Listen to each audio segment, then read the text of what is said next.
You may shoot me with your words. You may cut me with your eyes. You may kill me with your hatefulness. But still, like life, I'll rise. I refuse to accept the view that mankind is so tragically bound to the starless. And welcome to the Black NewsBeat with your host, Dr. Kamika Campbell.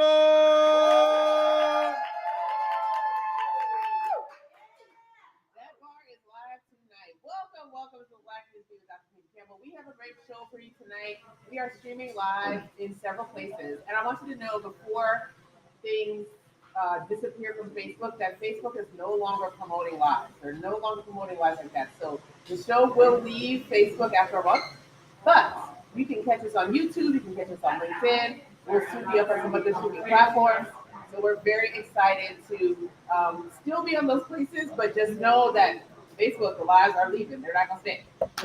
So welcome to the Black NewsBeat. I'm your host, Dr. Kamika Campbell. I'm so excited to be here. It's Wednesday, November the 26th, and we are celebrating Thanksgiving Eve. We are celebrating Thanksgiving Eve. We have so much to talk about tonight. So much has happened around the city. So much has happened around the country. So we just want to make sure that we are keeping everybody up to date with everything that's happening. Also, it's National Cake Day. Ooh. I'm very excited about that. And we deserve it because it has been hell on wheels for the country for the last, the whole of 2025. So we're really excited that we get to celebrate at least being with family and stuff tomorrow. So that's going to be amazing. So yeah, the federal government shutdown really shook up the country. And there are here in Pennsylvania, we also had a budget impasse that just got solved as well. So right as the day before the government opened up, the budget impasse was coming to a close, and now $3 billion in funding, subsidy funding for schools and all kinds of different things around the state has finally been released. So we're happy that it's over, but folks are still catching up going into this holiday. So we do have someone here tonight that's going to talk about what that means with affordability around the state, and especially in the wake of a government shutdown and the wake of Pennsylvania budget impasse. What does it mean for us to get back into do things with everything being so expensive? So that's going to be interesting tonight. We're going to welcome Nicole Moore from Affordable PA. Woo! And again, it is our thing for this episode. We are grateful. We're holding to truth. We are grateful and we are thankful, but we are also still fighting. There's so much to still fight for. And to help us bring it all down, we're going to be talking with Nicole later. And a little bit about Nicole. She's a fierce community organizer. She's working across central Pennsylvania to make sure families aren't ignored, especially when lawmakers don't keep their promises. Okay? So we are giving thanks on purpose, but we're also looking forward to the future and the fight of the future. So while we're doing that, I want you to think about what you're thankful for. I want you to write it down. And I want you to also, if you can, put it on the Black NewsBeat page, because what we're going to be doing is reading those thankful notes a little on down the line. So please tell us what you're thankful for in the chat. And we also have collected some earlier on the Black NewsBeat page that we'll be reading. Now, before we get into all of that, we got to sweep the streets. We got to see what's going on in Pennsylvania and around the world.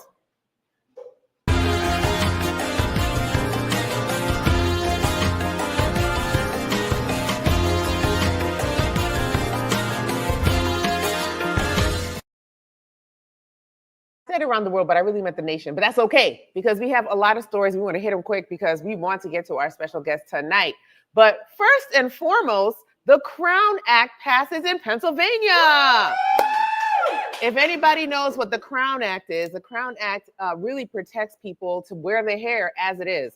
If you don't know the history of hair, especially for Black women in this country, it's one that is quite interesting because it has been violent. It has been exclusionary. And it has been tough for Black women with natural hair like mine to deal with, right? You see these little curlies in the front here. People don't like those for some reason. People don't like them. They don't like how it grows out of our heads. So the Crown Act was signed into law by Governor Shapiro, and it bans discrimination based on natural hair textures and protective styles in schools and PA and workplaces. This is reported by CBS News and Spotlight PA and all of the different outlets. So we know for sure that it's getting a lot of coverage. Black folks can now wear locks. Ooh, I can wear my braids if I want. I can wear a fro, a twist, and not have our education or our jobs put in jeopardy and threatened illegally for it, right? So our take on this is that it's a win. It's a win. It's a win for particularly Black and brown people, particularly Black women. But the law does not fix people's biases instantly. That's the hard part about this. Doesn't fix your biases instantly. So we will be watching and looking out to see how this stuff shows up in our classrooms and our workplaces across the Commonwealth. And so let's check in with you too. Have you ever been told that your hair was unprofessional or a distraction? I know I have. I remember when I was moving to South Central Pennsylvania, and the first job I got, I purposely started wearing wigs. And this is like my first real like foray into a lot of different types of wigs. I had a Marilyn Monroe wig. I had an Afro wig. I had every kind of wig you could imagine, because I was trying to find what would not be offensive going as a new graduate going into the workplace. And I was graduating with my PhD. So it's not like I wasn't educated, but that was the thing that was on the top of my mind. So check in with me. Tell me, have you ever been told your hair was unprofessional, and how did that affect you? And are you happy that the Crown Act passed? I want to know about that. Next up on the docket, did you know that your driver's license information might be shared with ICE through the Pennsylvania State Police? I was a little worried about this, guys. I'm not gonna lie to you. So PA Politics and Bucks Independence are reporting that they found that Pennsylvania has inadvertently been making driver's license data available to ICE through the National Law Enforcement Database, or the NLETS. It includes names, addresses, and photos. Why should we care about this? Undocumented residents and even some naturalized citizens and even some regular citizens that have names that don't sound quite American could inadvertently be targeted. And there are reports around the region that people are being targeted. So they got their license in good faith, right? Mentally, unknowingly being exposed to the federal immigration enforcement, right? So this is something that can be very terrifying for citizens and residents alike. My take is that this is not a oops, this is not a gotcha. This is, to me, a level of not protecting the residents of Pennsylvania. So if you tell people, get licensed, get legal, get in compliance, and then you do this, you share the information, you cannot secretly feed that information into a deportation machine, right? If people are the ones, if you're the ones who are telling people that they should be legal in the country. So let's check in. Did you know your driver's license was being sold or could end up with ICE? Not sold, excuse me, shared or end up with ICE? What protection should be in place? And let us know, has something happened to you because of that information? Let us know about that. This is one of my favorite stories of the week, and I wanted to hit it early. The Trump and Zohran Mamdani, the mayor-elect of New York City, political crush situation that's happening, it looks like. Very interesting. So what happened here? Trump and mayor-elect Zohran Mamdani, they met in the Oval Office. They held a joint presser after that, where Trump called him a man of conviction and said he made him feel comfortable living in he may even feel comfortable living in a city that Mamdani runs. Social media said Trump looked low-key awestruck. He very much did. I know you've seen the memes where he's got the stars, the hearts above his head and all these different things. And this is interesting, and it matters for a couple of reasons. One, it matters because Mamdani is a democratic socialist who has publicly called Trump a fascist. And we've all seen this. Seeing them shoulder to shoulder sends mixed messages and raises questions about optics versus real power. And so my take is this: Trump came off like a little bit like a fan, and Mamdani came like he looked to talk policy. One was chasing cool points, and the other stuck to his agenda no matter what. He talked about housing. He talked about all the things he wanted to do for New York. He kept centering and recentering and refocusing on New York City every single time. And I think That's what every elected leader should do. Stay on message, have a plan. All right. Make sure that they're able to communicate what the plan is and why it's important, even when you're faced with somebody who you think is a fascist. And that was the other interesting part of the interview. He was like, he doubled down on the fact that he absolutely thought Trump was a fascist. The reporter asked him, so you have called him a fascist, you did this, and he went to answer, and Trump himself said, oh, you don't have to, just say yes, you don't have to explain yourself. And it was a very interesting thing. I think Trump was also starstruck because something else he said in the interview. He said so many people that he thought were very important had come to the president's office to be in Oval, and nobody came to see them. He said, but this room is full of reporters, and there are people lined up outside to figure out what happened in this meeting. There are also some folks that are kind of upset. They don't understand why Mamdani met with the president and why he didn't cuss him out or put his foot down or something else. And to that I say, Mamdani is the model. He did not back down from any positions. He did not have to be rude. He cleared this man and dog walked him in the nicest way possible. Not my style, but I have to admit, it is effective. It is effective, okay? I was very surprised. I watched that 30-minute presser that they posted on the White House website and on YouTube, like, I don't know, 100 times. And every single time, I am more amazed at how Mamdani comported himself and how civil he was in the face of what he then went on a press run to say, no, I said what I said. Yes, he's still a fascist, but my job is to work for the people of New York City. My, if we only have more leaders like that, the country would be a better place. No capitulation, just getting stuff done for the residents and citizens where you are serving. I love that. Next up, this one is hilarious. I think it's great. Marjorie Taylor Greene resigns. Oh, Marjorie. So she announced that she's resigning from Congress effective January 2026 after a very public split with Trump and growing GOP tensions. And everyone also is reporting this. Everyone's talking about it. But what I think the question that keeps coming up over and over again in the news is, has Marjorie Taylor Greene changed? Thank you, Rachel, because no, she hasn't.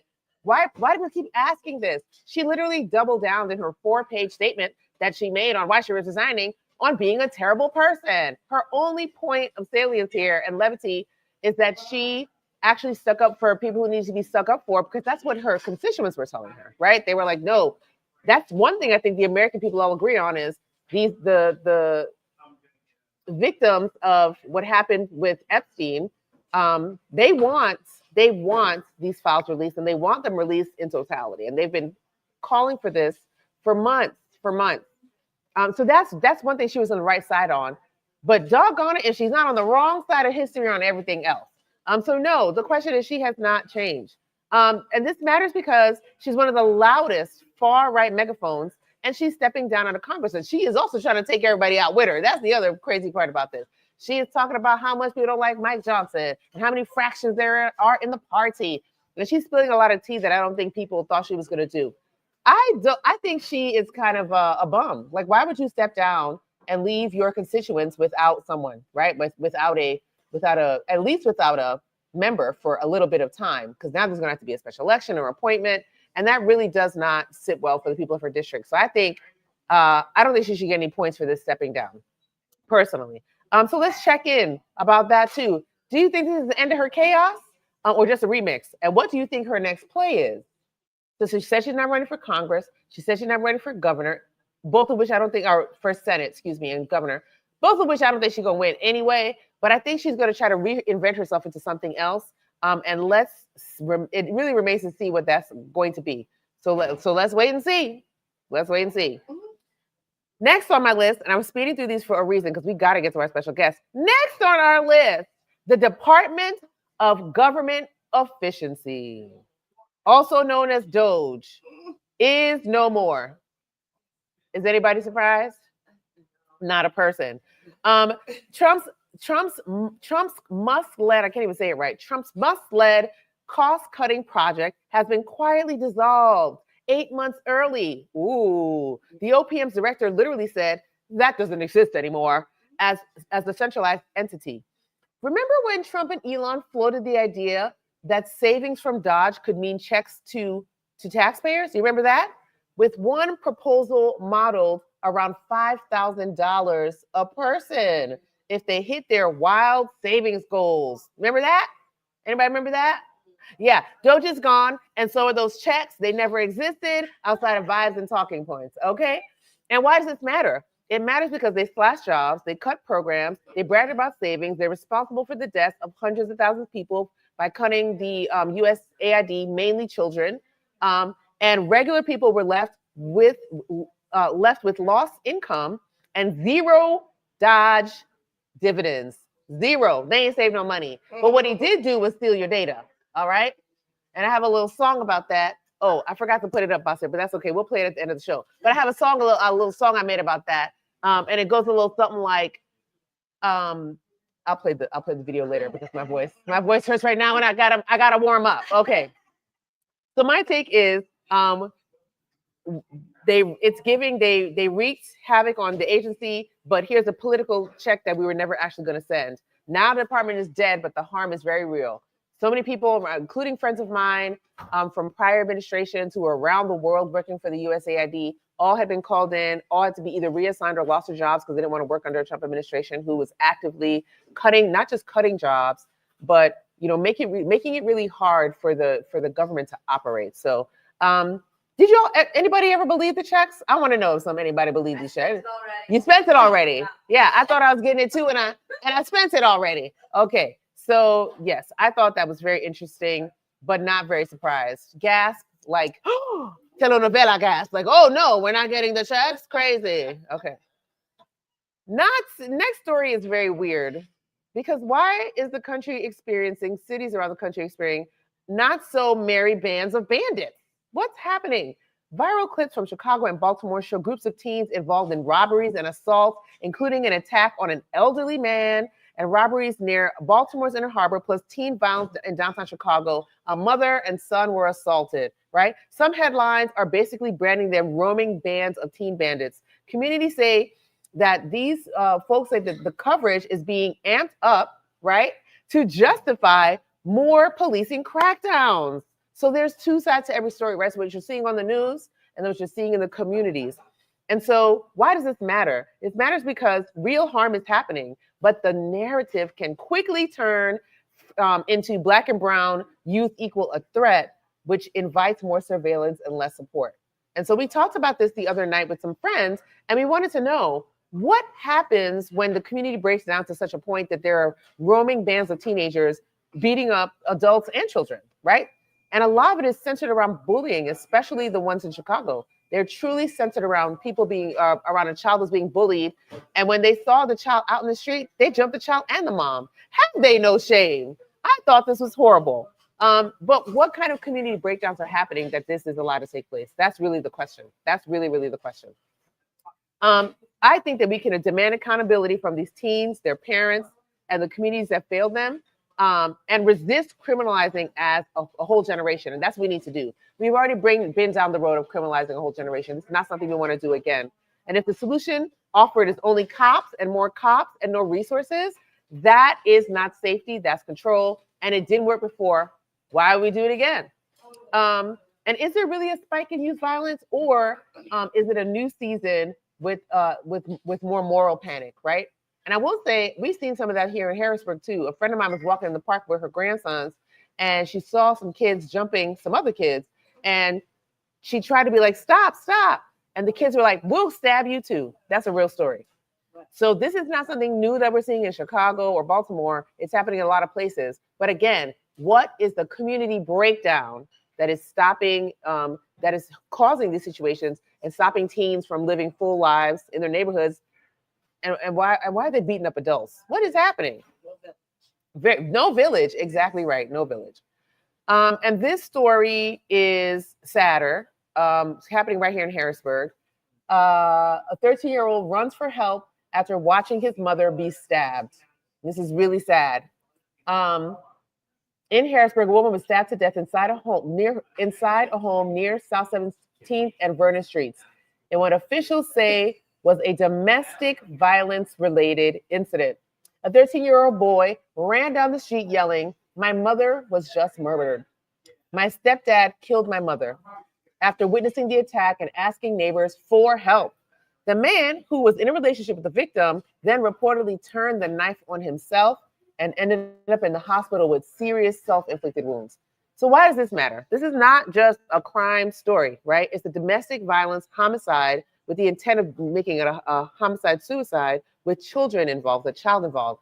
This teenager, very formative years, I believe he's between the ages of 12 and 13 years old. His teachers, his schools, his community, extremely worried about what the heck was going on with him. So this is very difficult to kind of digest as a community. This is a child that should not have to be worried about this right now, right before the holidays. He should be worried about school and presents and eating great food tomorrow. Now his whole life has been turned upside down. So my prayer is for that child tonight, that he can see a way out of this, that the community can surround him with love and everything that he needs, and family more. He's going to need a more family around him to make sure that he can get through this. And I'm hoping that wherever he is, that we know that we are praying for him and we love him. And the check-in here is, what do our communities actually need to help families feel safe and be safe and keep them safe before it gets to this point? And how are we showing up for kids who survive this kind of violence? That's very important. And now we're going to move a little bit into media and melanin after that very sad news. But I just want to let y'all know that Wicked 2 is coming out. Who's going to go watch Wicked 2? I'm sitting here at Midtown Cinema, and on November 20th, Wicked for Good was playing, right? Yeah. Yes, all week, 3 weeks. So you should come down here and watch it, because this is my favorite theater in the city. Sorry, other theaters, sorry for your loss and luck, but this is my favorite place to go watch it. But I did rewatch Wicked yesterday. Not rewatch, it's the first time I ever watched it. And I just want to say, I was surprised when I watched this movie, because a lot of folks during the time when the movie came out was like, oh my goodness, I so much feel like Elphaba. I am Elphaba. It's me. And I watched the movie and I realized that y'all are a bunch of delusional Glindas. Yes, okay. And it's folks that swear that they're the rebels, swear that they're outcasts, but act like Glenda when the spotlight hits, needing approval, centering themselves, and still wanting the system's validation.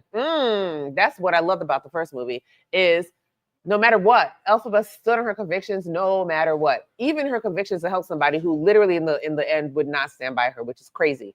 But we'll see what happens with the movie now, with Wicked 2. We'll see what happens. So who are you really? Are you Elphaba or Glenda? I'm neither.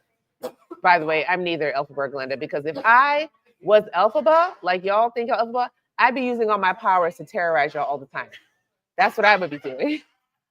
Y'all would be terrified of me. I would never let you get away with anything. Truth serums, all kinds of. I terrorize y'all all the time. Just petty magic and a little bit of magic for good, but mostly petty magic. So yeah, when you say you're the outcast, but crumble if you don't get applause, that's not Elphaba. That's not Elphaba. That's Glenda with a grudge. Okay, so just chew on that a little bit. And my next favorite show in media and melanin is actually on Apple TV.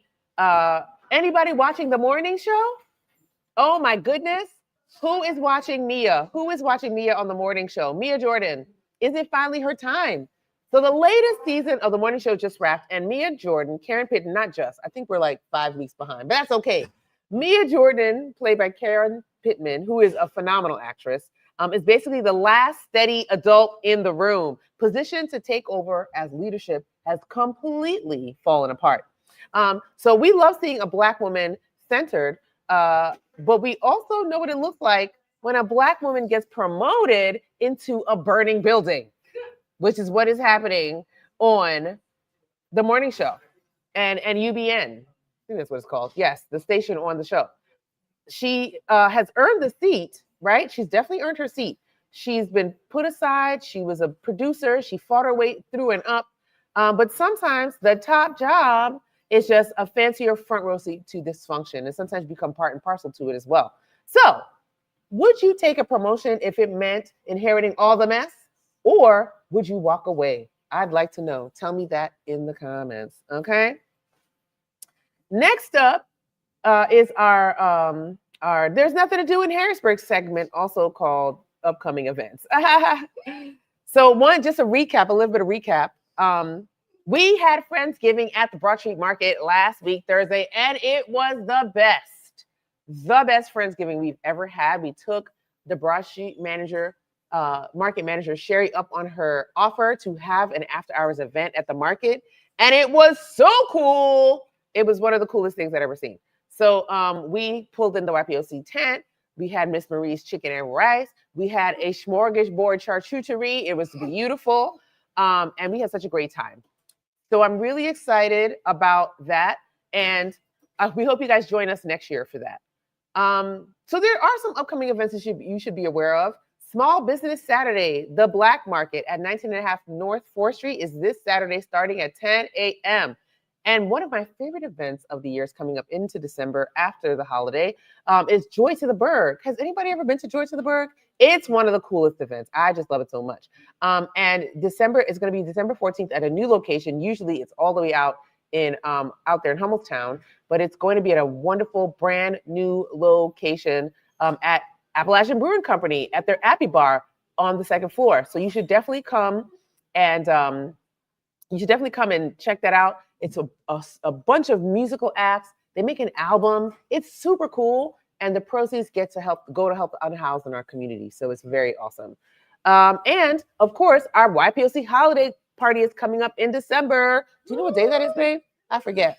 But I think it's like around December the 18th. I don't know. I'll check for you. But it is on our Facebook page. And it's at Men in the Kitchen. Now, we just had it. Oh, the other event that we want to talk about was Judge-elect Latasha C. Williams celebration party at Men in the Kitchen. If you have not been to this venue, it is so super nice.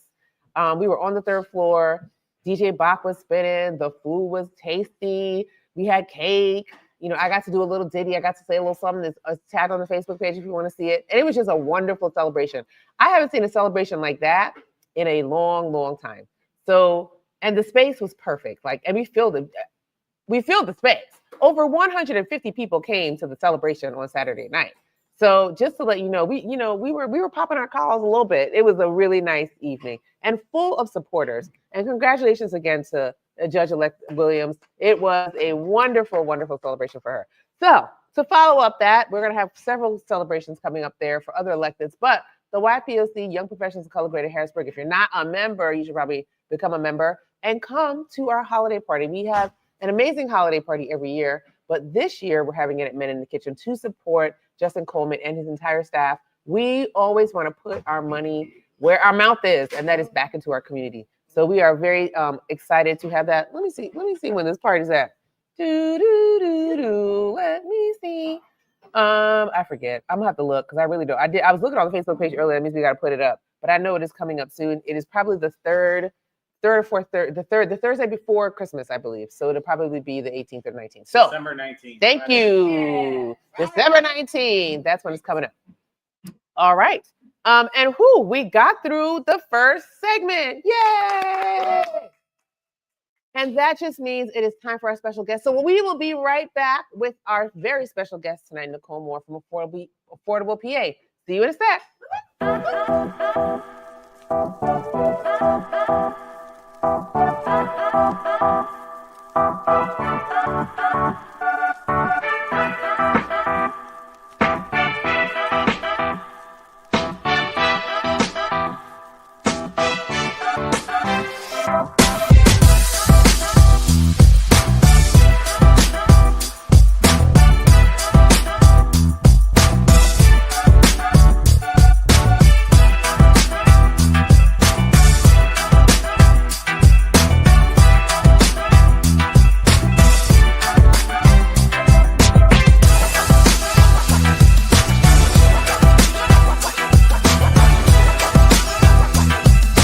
Leslie Avila just published her book, Journey to Freedom, and states, if you love women, read this book. And if you hate women, read this book as well. Have you ever seen such eyes? These eyes so wise, these eyes that mesmerize. You're invited to grab a cup of delicious, delightful hot tea while you read this book in order to enjoy to its maximum capacity. Welcome to my delightful world. I invite you to leave your world behind and step into mine for just a period of time. This book was written for you. You can purchase it now at delightisfull.com. Are you looking to broaden your skills in digital media creation? Are you looking to be a part of a great team? Well, we need you. The Black NewsBeat will be trying to fill various positions to help make our show a great success. We'll be looking for tech assistants to help on set. We'll be looking for writers to help write the show every single episode. Also need digital media assistants. Absolutely need some live audience coordinator. We'd love to open up these opportunities to high school and college students. We'd love for you to intern with us and learn more about the business and get your feet wet with a great company at Open Stage. So if you're interested, please let us know. We'll be taking applications via email. You can email us at kameka@kameka.org. That's KIMEKA @KIMEKA.org. Hope to see you on the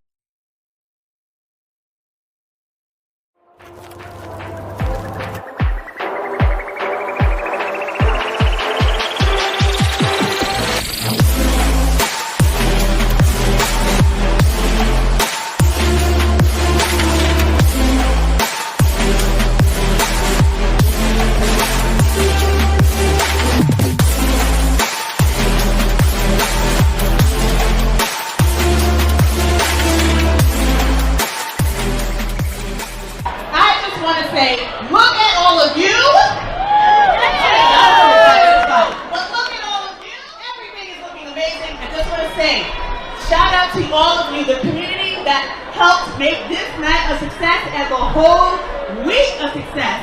I love y'all so much. Clap it up for yourselves one more time. Y'all look amazing out here. Yeah, y'all look amazing. Yes. And the other thing that I want to say is shout out to our sponsors and VIP. I want you guys to remember this feeling. I want you guys to remember how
Hola, ¿qué tal? Mi nombre es Néstor Romero. Nuestro objetivo es el servicio a la comunidad que desea tener su casa propia. Contar con un hogar es muy importante para nosotros, por ello estoy preparándome cada día más para servirles con todo profesionalismo y responsabilidad para que ustedes y mis clientes se sientan satisfechos con mi trabajo.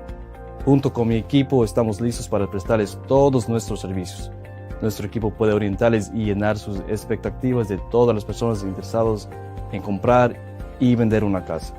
Cuentan con mis conexiones, inspectores, prestamistas, constructores y carpinteros quienes están dispuestos a hacer realidad sus sueños, si se puede.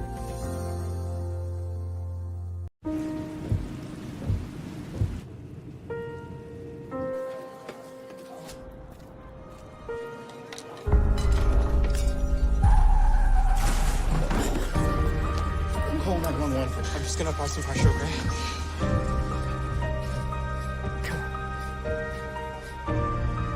When minutes matter, you have the power to save a life. Learn more at minutesmatter.upm. Calling all members of the Greater Harrisburg community. We need you. We would love for you to join the YPOC and become a part of our leadership team. Would you like to join our board and get great perks and access in the community?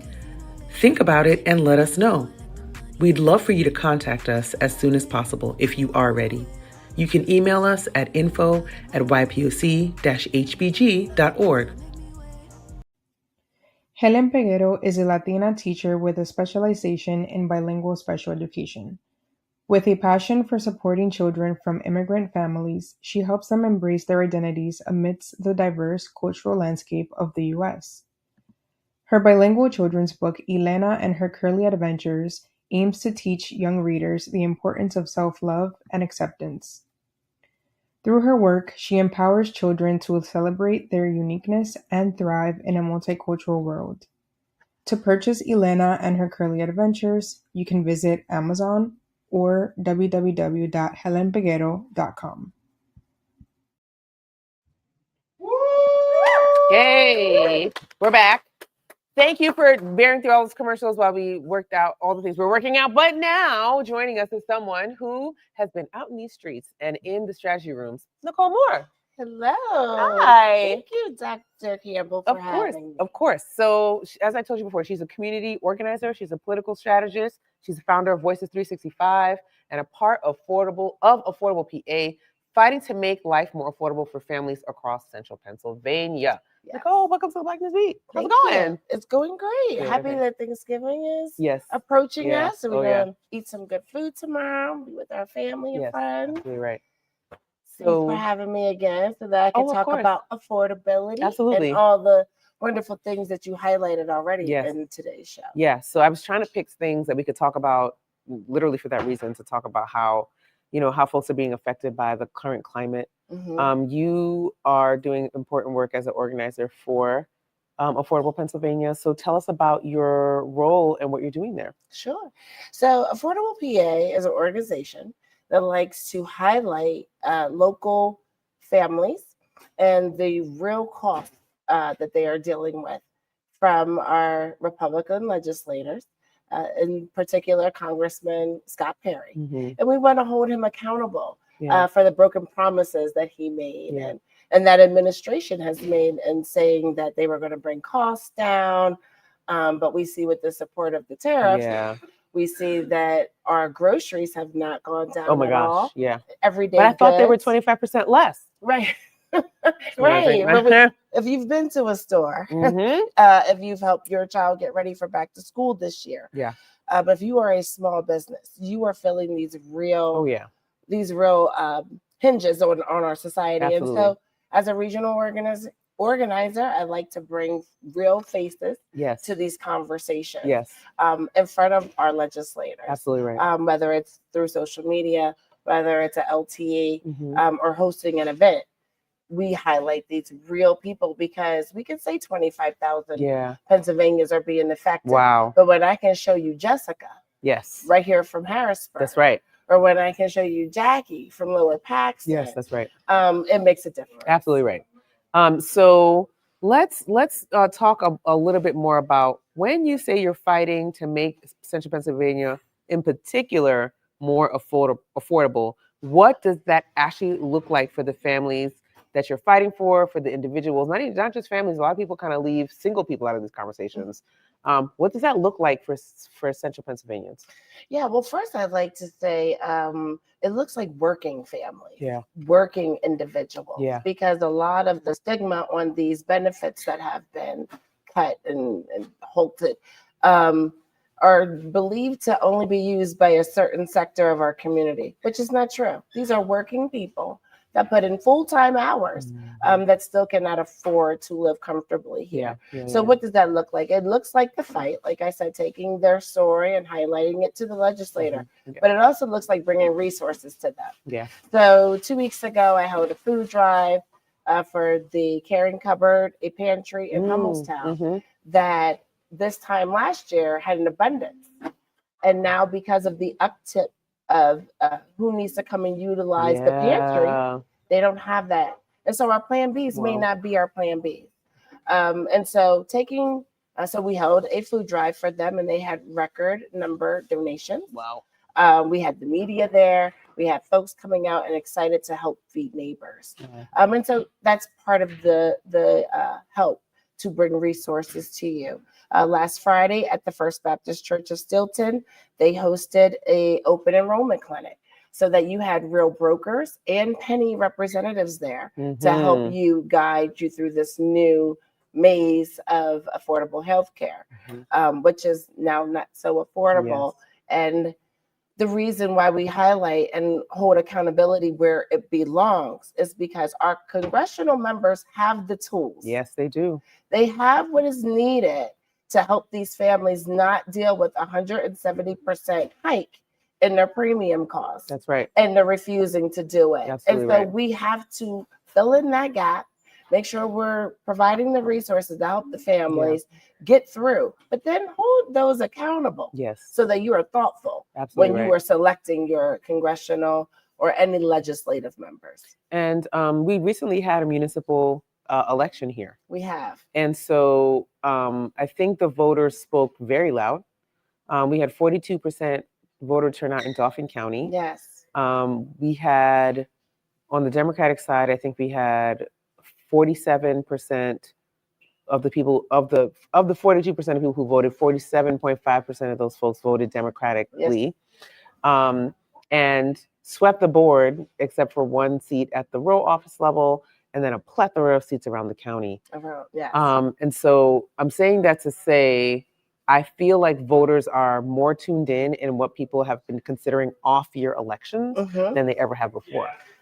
I am hoping, and that was the reason you did mention in my intro that I founded Voices 365, which is strictly geared to voter education for multicultural and multi-generational folks. Yes. We've taken civics out of our classroom. Oh my gosh. And for those that have had it, may not remember all the functions and how things connect. And so my biggest thing is if you know better, you'll most likely do better. Yes.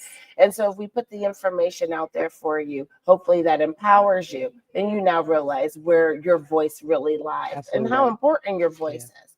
And so I say all of that to say that when we have these situations arise and folks feel it in their pocket, they feel it in their families, they feel it when it's time for their kids to get back ready for school and they can't afford to meet those needs, then they come out. Yeah. But with the issue, we don't want to wait until there's these travesties. We want to be ahead of this. You want to always be engaged. And when we say about our municipal elections, voting local is the most important thing you can do. All elections are local. We no matter what we say about them. For these, the shiny elections, but those aren't the ones that are affecting your day to day and your affordability of how you live and survive. And so, making sure that folks keep that momentum going because we have a very important election coming up. Right. And so it doesn't stop, right? And we did not vote this person out yet. Congressman Scott Perry. That's and so right. that work is not done. That's right. But I do hope people join the resistance. I hope people know that they can be a part of the resistance safely and how that will affect them long term. Because it shouldn't be a fluke that we have that kind of turnout. Absolutely. That should be what turnout is. And maximize all the time. All the time. And it's still 40%. Like it's still only 40. It's still not 50. It's not 50. Exactly. It's not 60. We have 278,000 people in Dauphin County. And for how many registered voters? Like 80 or 90,000. No, more. I'm lying. Maybe like 160,000 registered voters. It's 160,000. But what's the percentage of those past this election? 40% that came out to vote. But we normally before get that, like 30 to 29, 25 32, to 30 is what is a normal, and so we have to change that. That's all we get. Yep. And 42 was like, wow. I mean, we applaud. Yes, we did. And voter turnout in Harrisburg was way up. Like it's just I hadn't seen that not since I've been here in an off election. No, not at all. And we can't have that. This was like Obama level voting. When you have that type of turnout, though, it makes people pay attention. Yeah. And if they know that you're going to turn out that way, right? You'll get different candidates. Absolutely. You'll get quality. They bank on you staying home. Yeah, absolutely right. And so you come out and you will make those changes that our communities need. Yeah. And I always say, your community is just a model for the nation. So Yeah. everyone just copies each one. We could be that beacon. We can be the model. 100%. And so that's how I approach my organizing, is hoping that this will then be duplicated in Cumberland County, in York County, and then it just folds over throughout the state. Absolutely right. So we also we were just talking about shutdowns and the PH budget impasse on the show. We covered a little bit today. Even though things have been restored, the switch has been turned back on. There's a lot of people still feeling the burn from from the government shutdown. And for us in Pennsylvania, the government shutdown and our impasse that started to shut our systems down in Pennsylvania. So from your vantage point, what's the biggest broken promise that you've seen elected officials recently, that you've seen them break recently? I think our biggest promise is communicating with constituents. Facts. I agree. Where's the town halls? They be hiding from us. Where's the presence? Absolutely. I think that's your biggest promise breaker, is that you're not even listening, not accessible, and not listening to the voters at all. You're not here. Don't even care. And so I think folks should realize who shows up in the room. Yeah. Who do I have to hunt down to talk to? Yes. Or who's right there available for me? Yeah. These conversations are not always easy to have, and you're not going to make everyone happy. But as an elected, it is your duty to show up. And folks are not showing up. Absolutely right. I also think that the second biggest promise is the care for your constituents. Yes. We have pantries going low. We have folks that are opting out. The percentage of now those that have not signed up. Now the open enrollment hasn't closed, but the percentage of where they are today versus last year is a significant drop. Absolutely. Who is concerned about where these now uncovered people will be going to seek healthcare, because they will get sick. They will get sick. There's still going to be people. They will need a hospital. So there are people who will need healthcare, even if they're not sick. Routine checkups, people are going to forego those. And if there is something wrong, they won't know, because they're not going to get a checkup. Annual wellness visits for our elderly.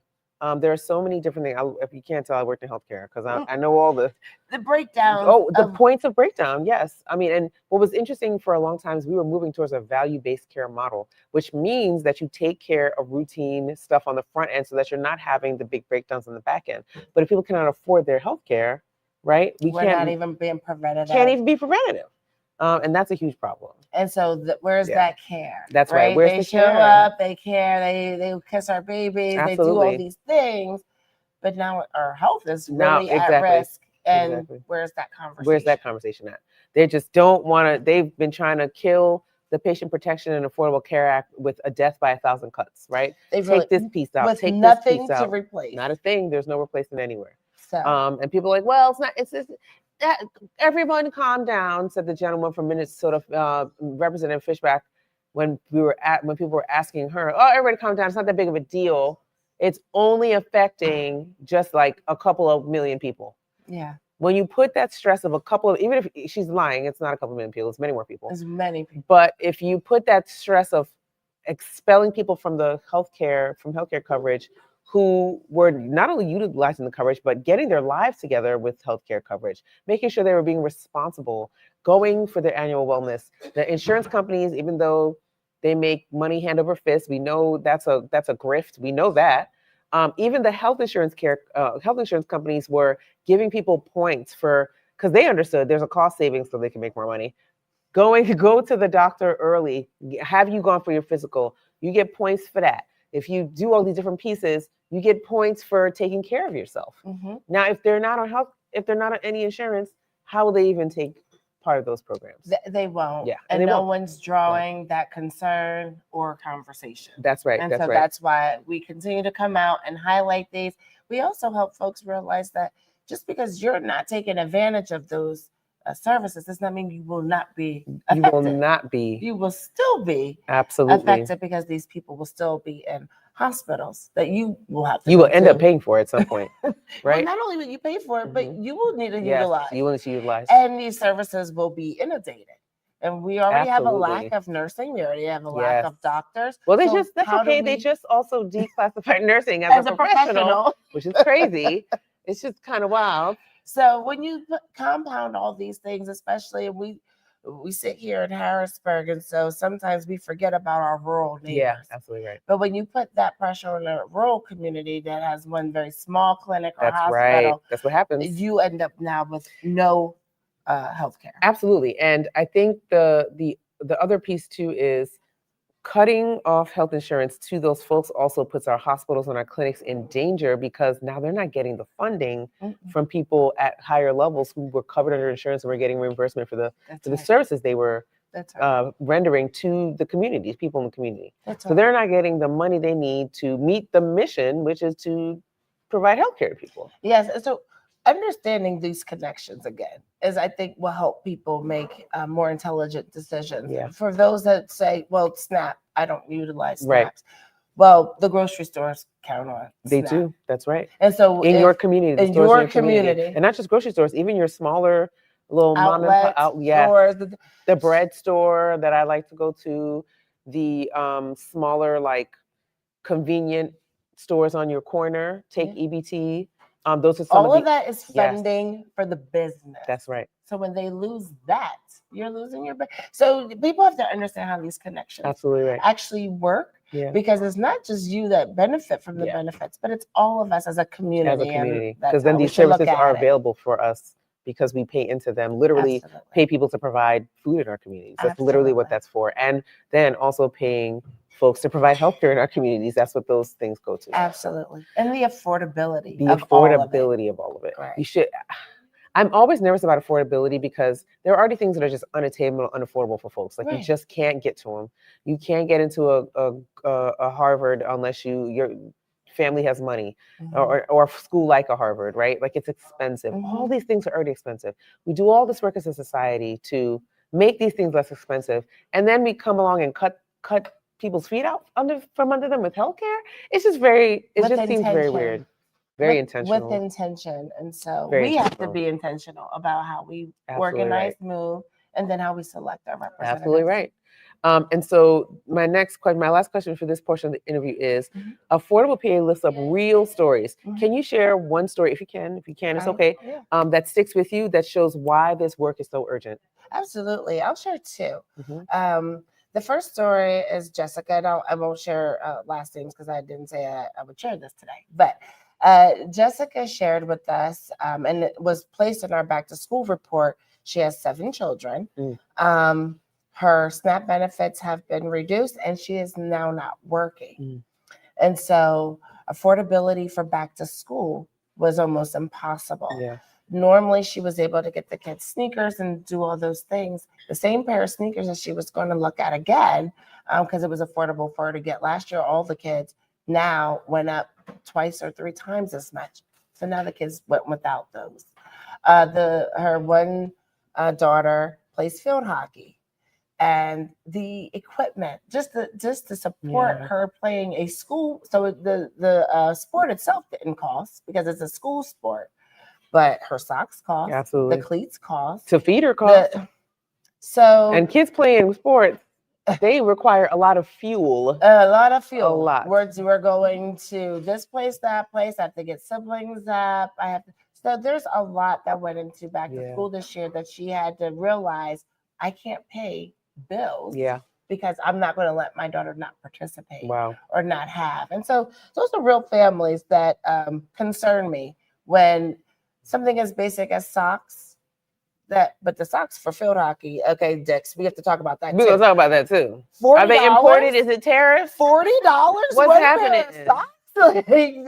What's happening? Yeah, that's all socks. Yeah, that's all. 40 one pair. Yeah, that's crazy. I'm like, okay, that's a lot. But when you think of something big as a sock, and that says, I'll just won't pay the phone bill. I won't pay the phone bill. So that you can have socks. They won't kick me out this month with my rent, so I won't pay all of that. Yeah, absolutely. You know, there's also, I'll use David, the executive director from the Caring Cupboard, that reached out to me and said, you know, we love being a service for the community. Yeah. But we're running tight. Yeah. It's getting scary. You know, anything. And that's what a lot of people, a lot of our food banks and folks are all saying the same thing. So we are going to be right back with our last part of our interview with Nicole. Thank you so much so far. This has been great. We'll be right back with more from Nicole Moore at Affordable PA. La Tiendita is Harrisburg's premier store for everything Ecuador. In this store, you will find a variety of cultural and traditional products and ingredients like chocolate that you can't find anywhere else in Harrisburg. La Tiendita also ships packages directly to Ecuador. If you have any family or friend, you can also do a direct money wire transfer to their bank account in Ecuador. La Tiendita is open every morning at 8:30 a.m. and you can find them at 3126 Sycamore Street, right here in Harrisburg. Coffee beans are imported. I can't afford to pay the tariffs out of pocket. These tariffs have the potential to destroy my business. But Congressman Scott Perry supported the tariffs. They're another tax driving up costs on small businesses like mine to give tax cuts to big corporations and billionaires. Scott Perry should be looking out for small businesses instead of big corporations. I wish Scott Perry was looking out for us.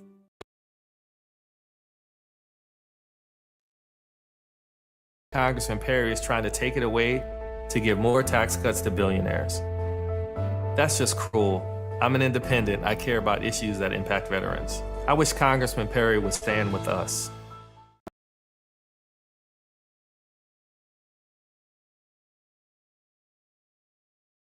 It's like Congressman Scott Perry doesn't even see us. When I was 12 years old, I was bitten by a tick while I was hiking with a church group. The infections damaged several organs. My parents had to take out a second mortgage to pay the medical bills. Medicaid has been a lifesaver. It's like Congressman Scott Perry doesn't even see us. Voting to slash Medicaid to give huge tax breaks to corporations. Why should billionaires get help, but people like me could lose their health care? Congressman Perry needs to stand up for us.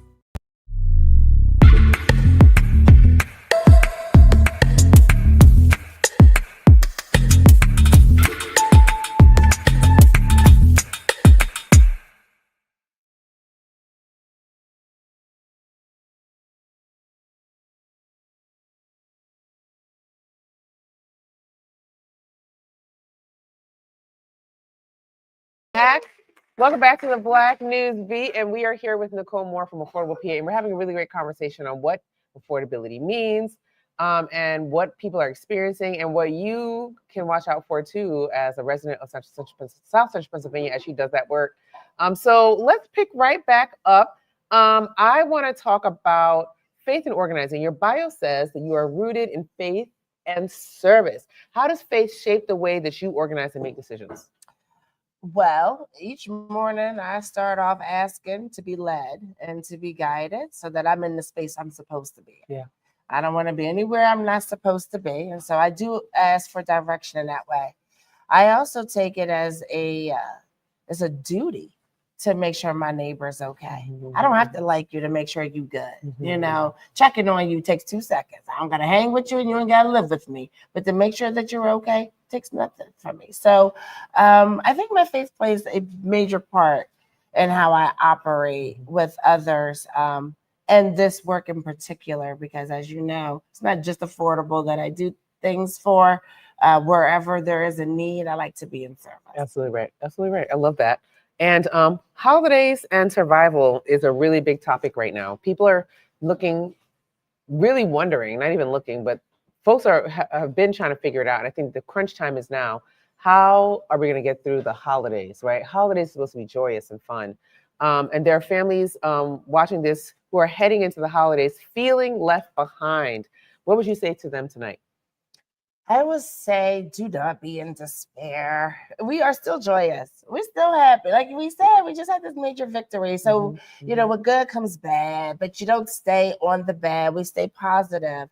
We say that we've seen how many No King rallies, how many people have been out that you have not seen out before that are saying, I'm here, I'm strapped up and ready to go. So we just stay with that momentum. How do we survive the holidays? Can I promote alcohol? I don't know. You can on this show. Bing. I say you get through it the best way you can that works for you. Nicole Moore. Can you be says, submerged? Could you get some Pinot? Okay. Can you be submerged around everybody all the time? Maybe not. Yeah. Maybe I could do Saturday and I'll see you, another Absolutely. time. But you do what works best for you, how you get through it. Absolutely right. How do we afford to do it? Let's start bringing back potluck. Let's start bringing back, what can I bring? Do you need anything? Yeah. Can I do something? Take the weight off of that host that says graciously come to my house. My husband Don't just let him bought. do everything. We are going to my in-laws, my husband's brother's house, and my husband brought 4 pies to take with him. See, babe, how many pies? Can we do something? And what kind of pies were they? Sweet potato, hopefully. Not pumpkin. Did you get pumpkin? Praise the Lord. What was the other? What's the other one? Pecan. And then what else? Anything? A cheesecake pie. Yeah. From Just Baked Pies and Cakes right here in Harrisburg, located inside of the Midtown Scholar. Yes. I love Just Baked. So good. So good. That Oreo cheesecake. Lord have mercy. Woo. Breakfast and lunch. Try her out. You guys please do. On the breakfast sandwiches are to die for. Amazing. Facts. Big facts. Okay, back to the yeah. All right. That made me hungry just now. Because I remember I walked out the house and I saw all these pies on the counter. I was like, what's he going? Why did he get 96 pies?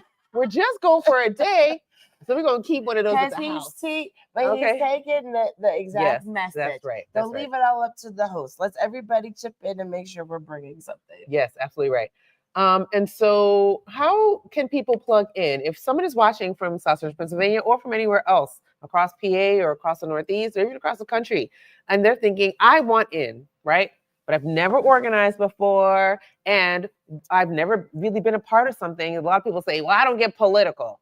I like to say, if you don't do politics, politics will do you, okay? All day. So you might as well get involved. So what's one concrete way that folks can plug in with either Affordable PA or Voices 365? So the best way is to go to affordablepa.org. And you can do voices365@gmail.com. I will answer to both, but the best thing to do is something. So if you're not with Affordable PA, there are many organizations out there that are doing things, being part of politics, being not part of politics. We could have that conversation later, but you want to be doing something because you are impacted. Your neighbors, your family, a loved one is being impacted by how our community is structured and how things are rolling. And so be a part of it. Come out, speak up for someone that can't make it out, stand in the gap. And I invite you to any and everything you see me doing. Absolutely right. Absolutely right. And I see you've got a couple pins on, and you also have on your Affordable PA and quarter zip. The quarter zips are in apparently. I have a Voices t-shirt. Voices t-shirt on. Yeah, we're repping all the things. We rep all the things. Yes. So we're saving Medicare. Saving Medicare. We're saving Medicaid. We're saying no to tariffs. Saying no to tariffs. And we want affordable childcare for every family in Central PA. Yes, clap that one up. That's amazing. And one last shout out to Governor Shapiro and our House Speaker. For those that like to wear it different, you twist it, you Afro it, whatever. Thank you for calling this professional. Thank you. It absolutely is. And thank you to Rep. Latasha Mays, who also led the charge to our illustrious and delightful Speaker of the House, Madam. Yes. Why am I blanking on her name? Yes, thank you. Madam Joanna Clinton, who stood at the podium and signed that bill into law.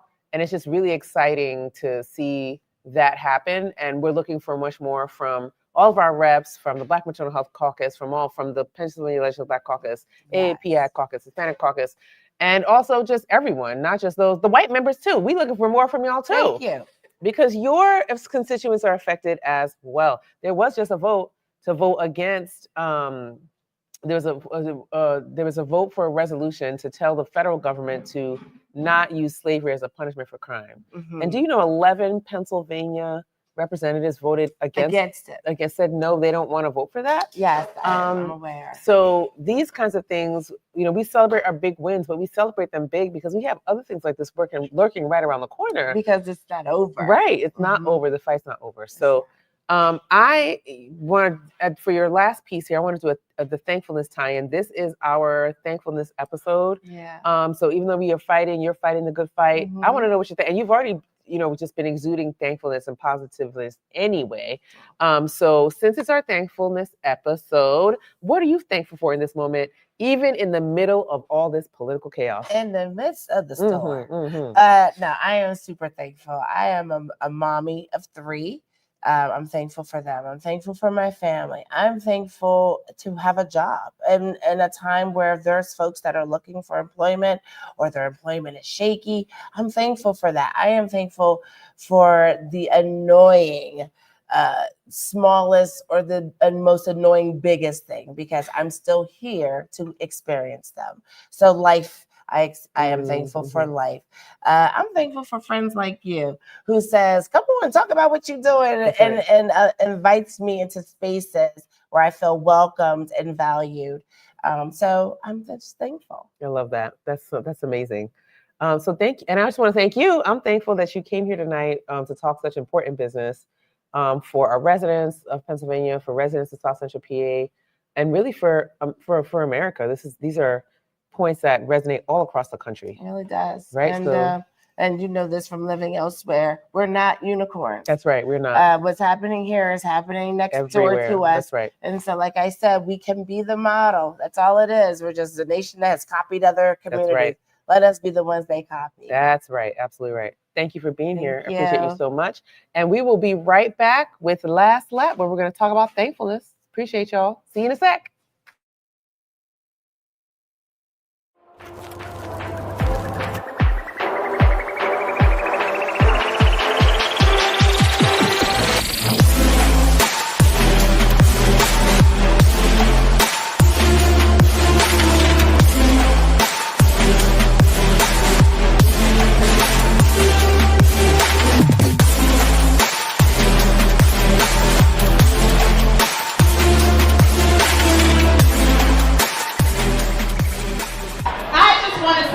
Look at all of you. But look at all of you. Everything is looking amazing. I just want to say, shout out to all of you, the community that helped make this night a success and the whole week a success. I love y'all so much. Clap it up for yourselves one more time. Y'all look amazing out here. Yeah, y'all look amazing. Yes. And the other thing that I want to say is shout out to our sponsors and VIP. I want you guys to remember this feeling. I want you guys to remember how wonderful it feels to celebrate Juneteenth in Harrisburg. We always want to have this, and it's possible because of all of you. Yes, yes, yes. All of you. So thank you. Enjoy the night. Join my POC. All y'all enjoy my POC. Join us. We're going to do more amazing things like this for Harrisburg, for the region, and for the whole state.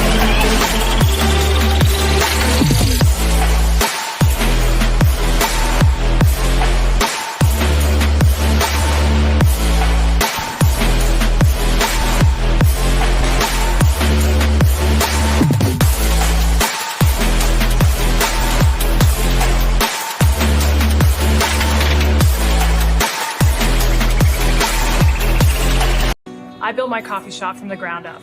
Every penny counts. So these tariffs are creating chaos. Coffee beans are imported. I can't afford to pay the tariffs out of pocket. These tariffs have the potential to destroy my business. But Congressman Scott Perry supported the tariffs. They're another tax driving up costs on small businesses like mine to give tax cuts to big corporations and billionaires. Scott Perry should be looking out for small businesses instead of big corporations. I wish Scott Perry was looking out for us. Move this way. I served in the Air Force for 23 years. I was proud to stand for my country. But I'm not going to stand for what Congressman Scott Perry is doing in Washington.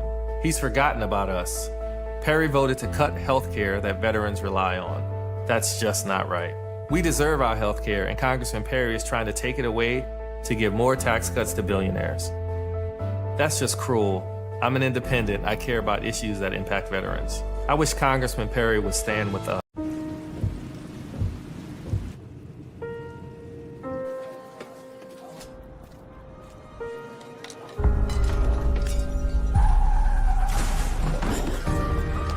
Call 911. I just just gonna apply some pressure, okay?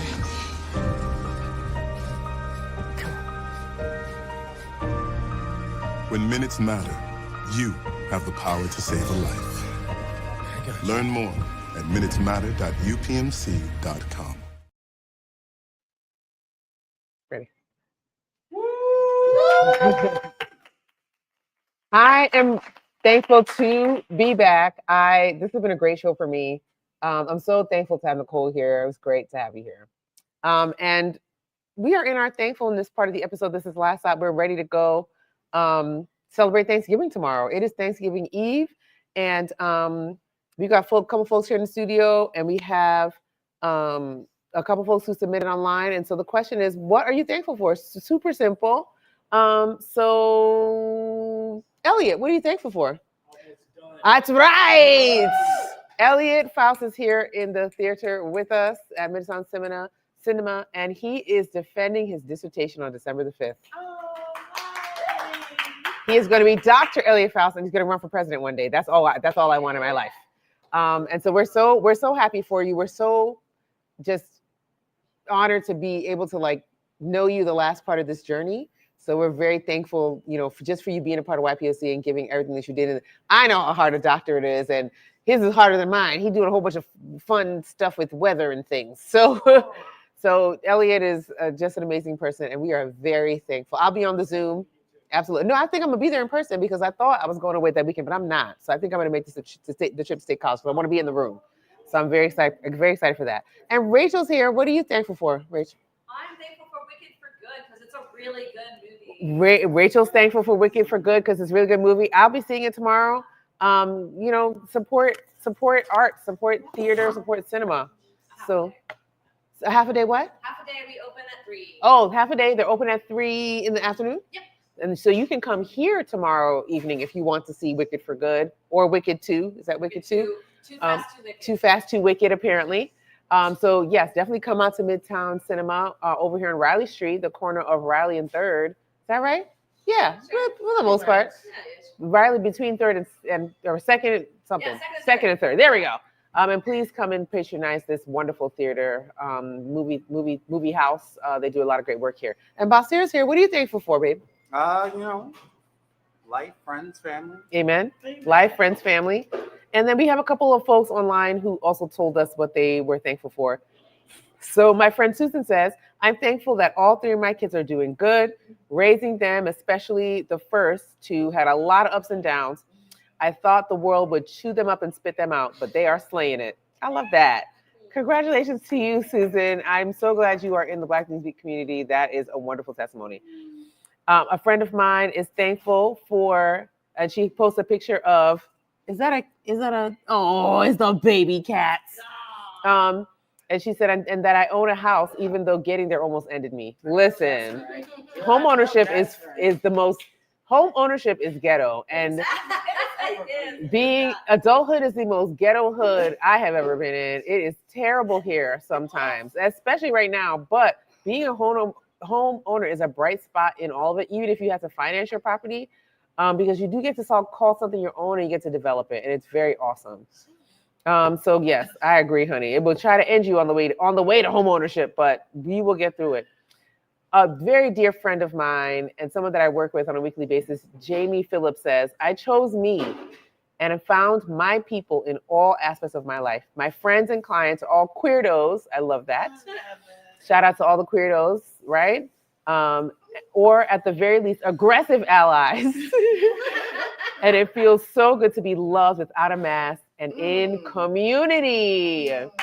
Forever grateful to end up here. That is beautiful to me.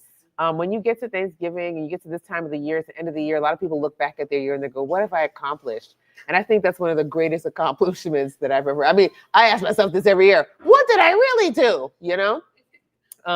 Another friend says, I'm thankful that my youngest offspring, her husband, and my 4 grandkids were able to make it here from down south a few weeks ago. I talk with them every day online in text messenger and chat, but I hadn't seen them physically in just short of 20 years. And I'd not seen him or the kids ever in real life. I'm thankful that while I do have health problems, I survived, and I'm in relatively good content of mind. Amen. Being in relatively good content of mind is very important. I'm thankful that you and other content creators that I follow have such quality content for me to read on a frequent basis, and that gives me yet another thing to look forward to in the days that I have left. So thank you for all that you do. Isn't that nice? Oh, that's very nice. And I'll go last because it's my show. All right. I am thankful that we got Judge-elect Latasha C. Williams elected. I am glad to be named as Citizen of the Year with the Kappa Omega chapter of Omega Psi Phi Fraternity Incorporated. We had a lovely, lovely ceremony this past Saturday, and it was so beautiful. It was breakfast. It was early. I was like, Lord, help me. It's 9 o'clock in the morning. Am I going to make it? I was there at 9:03. I'm very proud of myself. All right. And they started late too. I should have known, CP time. All right. And I'm also just thankful. I wrote a post about being like kind of depressed the last couple of months, like the better part of the last year in various forms, from the devastating loss with Kamala Harris, because you guys know I worked in the campaign, to being laid off earlier this year. I just felt like I was not accomplishing a lot. But then I looked back and I'm like, I did accomplish a lot and I did do a lot of things. And I'm thankful for this show. I'm thankful to be able to uplift Black women. I'm thankful to be able to, sit here, even if there aren't a million people viewing yet. We are making an entry into the historical record for all the amazing things that we get to do. So I'm super thankful. I'm thankful for all of you. And at the end of the show, as I say every year, I say, big up yourselves and clap for yourselves. Because without you all, there is no community and there is no Black NewsBeat. So I'm super thankful for all of you. This show would be nothing without you guys. Super true, super true. And on this day before Thanksgiving, I also want to say love on your people, love on your friends and family. Big them up too, because without them, there's no you, right? Without your family and friends, the people that hold you up, there is no you. And if you don't like them folks, get some new people. You know what I'm saying? Make Thanksgiving a time that you enjoy. And if those people are not enjoyable, get away from them. All right. But thank you for being here. And I'm also always thankful for Basir. Like, if it wasn't for Basir, I would not be able to do this show so smoothly. He's developed a format and he's real smooth with it now. We got commercials, we be loading it in. It's like real official, So I'm thankful for that too. And I just want y'all to have a safe holiday. And we'll see you in December. Good night. Bye, everybody.